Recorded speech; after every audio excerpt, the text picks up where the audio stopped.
রীতি ভেঙে পরিকল্পনা কমিশনের পরিবর্তে সচিবালয়ে অনুষ্ঠিত হয় প্রধানমন্ত্রী তারেক রহমানের সভাপতিত্বে নতুন সরকারের প্রথম একনেক বৈঠক।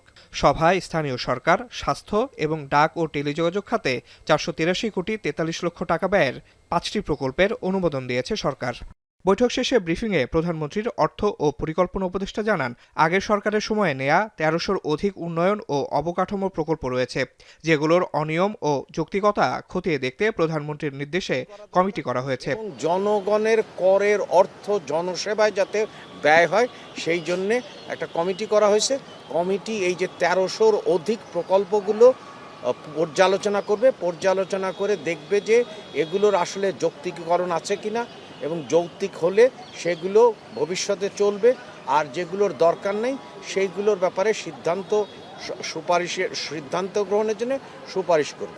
আর অর্থমন্ত্রী জানান, যত দ্রুত সম্ভব পুরনো প্রকল্পগুলো শেষ করে বর্তমান সরকারের নির্বাচনী ইশতেহার ধারণ করে এমন নতুন প্রকল্প হাতে নেওয়া হবে।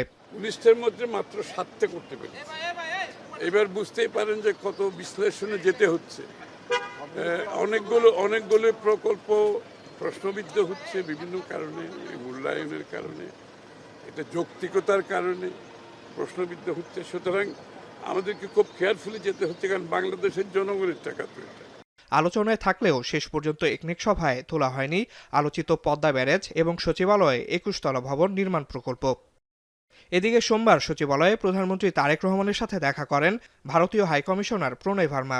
বৈঠক শেষে পররাষ্ট্র বিষয়ক উপদেষ্টা হুমায়ুন কবির বলেন, দ্বিপাক্ষিক সম্পর্ক উন্নয়ন ছাড়াও পাইপলাইনের মাধ্যমে ভারত থেকে ডিজেল আমদানি বিষয়েও আলোচনা হয়েছে বৈঠকে। ডিজেল মানে কিছু আমরা আনছিলাম যে মানে বিভিন্ন পর্যায়ে ফেজে তো এইগুলা যে হয়েছে মানে একটা স্মুথলি ডিসকাস দ্যাট, এবং ফিউচারে আমরা কিভাবে কোলাবোরেট করতে পারি বিভিন্ন যাতায়াত পিপল টু পিপল সম্পর্ক। যদি দুই দেশের মাইন্ডসেট থাকে টু বিল্ড এই পজিটিভ রিলেশন বিটুইন আর পিপলস, তাহলে এটা হবে। এছাড়া ইউরোপীয় ইউনিয়নের রাষ্ট্রদূতগণও প্রধানমন্ত্রীর সাথে দেখা করেন এদিন। বাংলাদেশের সঙ্গে ইউরোপের দেশগুলোর সম্পর্ক আরও জোরদারের উপর গুরুত্ব আরোপ করা হয় বৈঠকে। আসিফ ইকবাল খান, এখন, ঢাকা।